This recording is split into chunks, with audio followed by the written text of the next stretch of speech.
Winning is not about the trophy and the accolades. It's about the grind. It's about the obstacles. It's about the challenges. It's about the pain. The reason I know so much about winning is because I've had to deal with so much losing.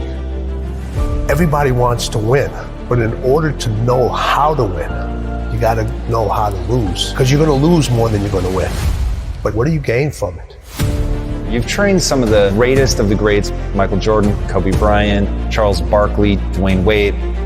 So you know something about winning, you know something about sustained winning over time. Your mind has to immediately shift back, because now you felt and tasted something that you can only get through winning. Are you willing to do it again? And that was one of Kobe's favorite words when it related to winning. He says, you have to be obsessed with whatever your win is. Be all in. The three greatest lessons I learned from Michael: competing, accountability, and then winning at all levels. Winning at all levels, what does that mean? You just don't win in one arena. You win in your sports, you win in business, you win in your personal life. Other people win because you win. It isn't just about you. It's about being able to pull the team and show them what it feels like to win. And this isn't about playing basketball like Michael Jordan did, like the late, great Kobe Bryant, Dwayne Wade. This is about having the mindset to win. When you fail, your feelings give you excuses. Your mind makes you more resilient. You look at when Kobe, his first playoff series, he had this horrible game where he shot like 4 or 5 straight air balls. Now, he could have came back next year and said, I got to prove everybody that's, man, you're too young, why'd you take? No, it was just like, you know what? That's on me. I have to own that moment. Now, I got to prove to myself I can overcome this, because now everybody else is doubting me, but I can't doubt myself. Everybody told MJ, don't go to North Carolina. You'll never play. You shouldn't be here. And Michael went out and he said, I don't need to prove to coach. I don't need to prove to Buzz. I need to prove to myself that I belong here. I always say, you can have fear, but you can't have doubt. Opportunity. You have an opportunity of a lifetime. When you understand you have an opportunity, you play a little different. When I dropped out of high school and I started going to this church and let me speak, I picked up the mic. I was 16 years old, I picked up the mic. I'm not gonna say it was the best speech I ever did, but when I picked up that mic and got off that stage, I was like, yep, I can do it. So hear what I'm saying, opportunity. I got an opportunity, you got an opportunity. So here's the deal, when you have an opportunity, why would you give 80%? Why would you give 80%, 70%? Why wouldn't you always give 120%? It's sports, it's basketball. Why wouldn't you give 120%? You can't dictate if the ball gonna always go in. You can't dictate what kind of game you're gonna have. You can't dictate how your body is gonna respond to moving around. But you can dictate your what? You can dictate your good. You can dictate your, you can always give 120% effort. And every day I want you to wake up and not just go, I'm sweet like that. I want you to go, I'm not just going with skills. There's a one type of dude who feel like because he's gifted that it's just an automatic road for him. And let me tell y'all something. You are gifted, but you gotta humble yourself. You gotta understand that pride comes before a fall. You may get it, but right now what? Oh, I can't hear y'all. You may get it, but right now what? You don't have it. That's not what gets you in the league. Not what you were born with. You got skill and you got will. You got skill and you got will. Two total different things. You were born with certain things, but to get to the next level, and not just get to the next level, to stay at the next level, you gotta have will. So when you play, you have to compete. I'm a high school dropout. My daddy wasn't in my life. But I found out I had a gift, then I found out your gift shall make room for you. And I'm like, you mean to tell me if I perfect this, I can eat and my kids can eat and my kids' kids can eat? From today on, you play whatever your best game is, you play that level every single time.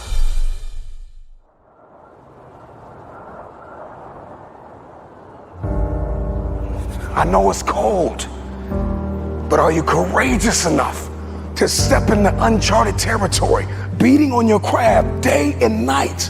I need you to disappear for the next 30 days. What does that look like? 720 hours dedicated to the future. Where focus goes, energy flows. The problem is you put too much energy into Netflix. You put too much energy into distractions. You put too much energy into entertainment. You put too much energy into things that are not feeding your purpose and destiny. Can you walk away from everything? Life has knocked you to the ground. You have survived the greatest traumas of your life. How tired are you of where you are right now? How bad do you want to get to that next level? What are you willing to do? What are you willing to sacrifice? What are you willing to give up? Who are you willing to let go to get where it is that you want to be? See, everybody wants to be successful. Everybody wants to climb mountains. Everybody wants to be praised and celebrated. But nobody wants to sacrifice. Nobody wants to put in the work. Nobody wants to let go of every single distraction. Can you learn how to say no to what's hurting you? No to what's stopping you. No to the people that don't believe in you. The fakes and the phonies and the people that keep saying that they'll support you when you get there, but they leave you when you arrive. Why are you here? And what are you going to do about it? Because the truth of the matter is we have a purpose, we have a destiny, we have fulfillment, we've got connections to make, we've got people to meet, we've got rooms to walk in, we've got tables to sit at. And I'm just wondering if you are willing, if you are courageous enough, if you have the faith, if you're bold enough to sit down for 30 days and write down what it is that's killing you. Can you walk away from everything for 30 days? Just 1 month. 720 hours. Imagine who you could be in 30 days. You got one life to live. Rain, sleet, or snow. The time is now. You need to be good at pattern recognition, and that's what gets somebody strong at anything. I mean, you look at, why is Amazon doing so well? He realized one pattern was valued over anything else, convenience. Right? If you look at Tom Brady, a friend of mine, he's got pattern recognition like nobody else at 43 years old. He's able to do things no one dreamed could be done. He's got more Super Bowl rings than any team. See, what do they see that none of us see? What's the pattern? Then you gotta learn pattern utilization. It's one thing to see it, it's another thing to use it. And then if you're good after a while, you get to pattern creation. It's like if you learn to play the piano, most people play other people's music, and then there's a point you've learned so much that you're able to create. Really comes down to anyone can learn anything if it's important enough to. So it's like my drive is not just for me. That wouldn't be enough because it's easy to meet your own needs. It's not that difficult. But if you can find something that you care about more than yourself, your daughter, your son, your family, your business, your mission, your community, whatever it is, that's really the secret to energy and vitality and strength and really learning. One of the things I want to do with people during this challenge is take things that seem so complex and make them so simple so you do it. Get it really simple, things you can do right now to change your life. You can go to experience it that day, and then you get momentum. Day 1, day 2, day 3, day 4, and all of a sudden now what used to be hard to do is easy to do. And I think for anyone, you gotta understand anyone can learn anything if you can just break it down to its simple core. That's what I try to do most. And I'm just not willing to settle for a life without passion and aliveness. That's just like there's so much to learn, there's so much to grow, there's so much to give, and I'm wired to grow and give. And I think anybody who gets wired to grow and give is gonna have a really fulfilling life. It doesn't matter what you choose to do, you're gonna be alive. A year ago, People thought we were coming out of, we got vaccines now, and we're coming out of COVID, and it's going to be all over now. People are excited. But now, after going through 2 years of this, there's a lot of people now that no longer have a compelling future. Like, people talking about New Year's resolutions. Most people don't even have one. Because it's like, they never followed through anyway, right? But at least they had something to look forward to. They're starting to get into learned helplessness. Learned helplessness is when something is so bad over and over again, you start thinking the problem's permanent. No problem is permanent. Or you start thinking the problem's pervasive because I haven't handled my finances, my whole world's over. Or because my relationship's bad, my whole world's over. Your life is bigger than that. My goal right now is to shake that up for people. People need a new perspective, and you can't do it by just sitting and thinking. You gotta move your body, you gotta change your energy and your focus. But if I get you into a higher state of being, mentally, emotionally, physically, then all of a sudden you start remembering who you are and you start coming up with answers that you never even thought were possible before. The idea of remembering who you are is something incredibly powerful. There was a Batman cartoon where he gets amnesia and he gets put in like a camp, basically, a work camp, and he can't get out. And he feels stuck and weak and, afraid. And then something happens, I don't remember what, triggers his memory. And he remembers that he's Batman. Just in remembering that he's Batman, he then takes the actions to fight his way out. And look, I know it's a cartoon, but that has always resonated with me. And whenever I'm feeling anxious about something, I always tell myself, remember who you are. But you're really talking about the most important concept in lasting change, identity. We all define ourselves in certain ways. So you start where you are and you do what's in front of you, you do what's next, and you keep growing until you start to discover, hey, this is my real passion.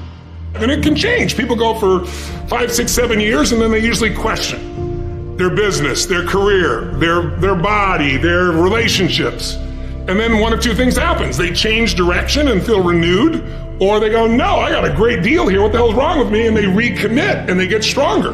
But that's life. And if you don't grow, I don't give a damn how much you got going for you, you're going to be miserable. I think as early on I realized that, one of the things you have to understand about life is everything changes and everything ends. And that kind of sounds heavy on the front end, but it's a truth. If everything changes and everything ends, number one, it should make you appreciate what you have right now. And then my view is what's next is always better. If I make it so, it's my job to make it so.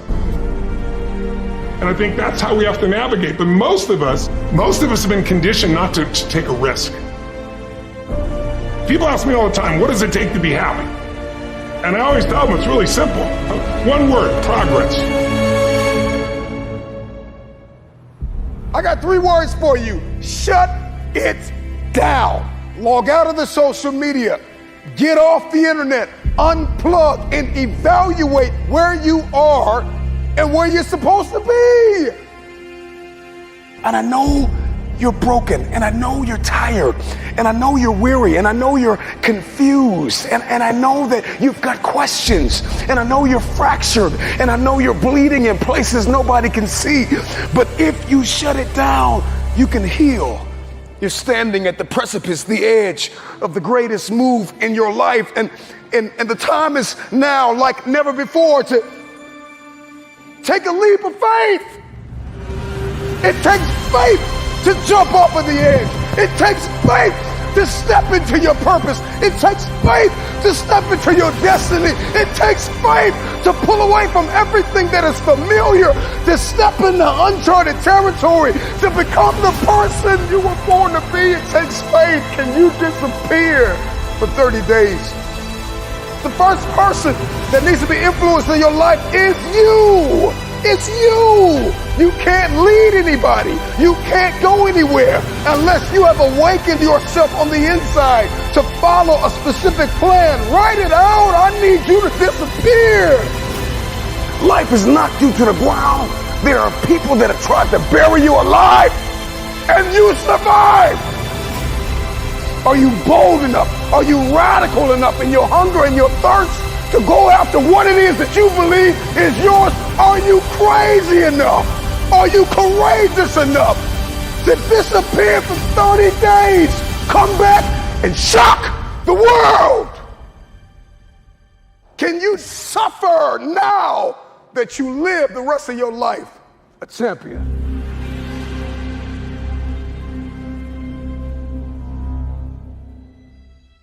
Here's the reality. You will always be where you are until you acknowledge the leeches in your life. It is time for you to navigate through the conversation, comb through your context. There are people that are taking from you everything, taking your time, taking your energy, taking your thought life, reprogramming and reconditioning you to do something that you have not been destined to do. And the time is now to get tied to people that are going to help to position you and lock you in a place where you can fulfill purpose and destiny for 30 days, 720 hours. Imagine if you began to write down the people that have not fed into your purpose, the people that have not fed into your destiny, the people that have lied in your fakes, the phonies, the frauds. Can you identify what has kept you broken? What has kept you broke? What has kept you defeated? What has kept you covered under the blankets of anxiety and stress and overwhelm? Your DNA has been mutated by people that are beneath you, and it's nothing wrong with having people in your life that you serve, that you love. But you're trying to make business moves with people that don't think like you. They don't walk like you. They don't sacrifice like you. They're not willing to put in the blood, the sweat, the tears behind closed doors. A man is rewarded in public for what he does in private. Think over the things you've discussed with people. Go through the process. Go through the mud. Run in the rain. Dance in the snow. Inhale, exhale. I know it's cold on the other side, but it's time for you to cross over because you're too comfortable. Disappear for 30 days. Come back and shock the world. Who you are today has gotten you as far as you're going to get. If you're going to get any further, you got to reinvent yourself. And if you're going to reinvent yourself, you've got to shut it down for 30 days. You still keep trying to walk into your future fractured, broken, hurting. You need to walk into your future whole, conditioned, ready to grab the people that believed in you before you made it to the top. Go back and get them, but first you've got to condition yourself. You're fractured, you're broken, you're under anxiety and depression, and you've even been borderline suicidal at times. You've lost loved ones. Come on, who am I talking to? I'm talking to that person that's tired of where they are, and you are bold enough, you are crazy enough, you are courageous enough to shut it down for 30 days. You've talked about it enough. You've talked to your haters about it. You've talked to your supporters about it. You've posted about it. You've shared about it. You've written about it. Now it's time to put the work in. Disappear for 30 days.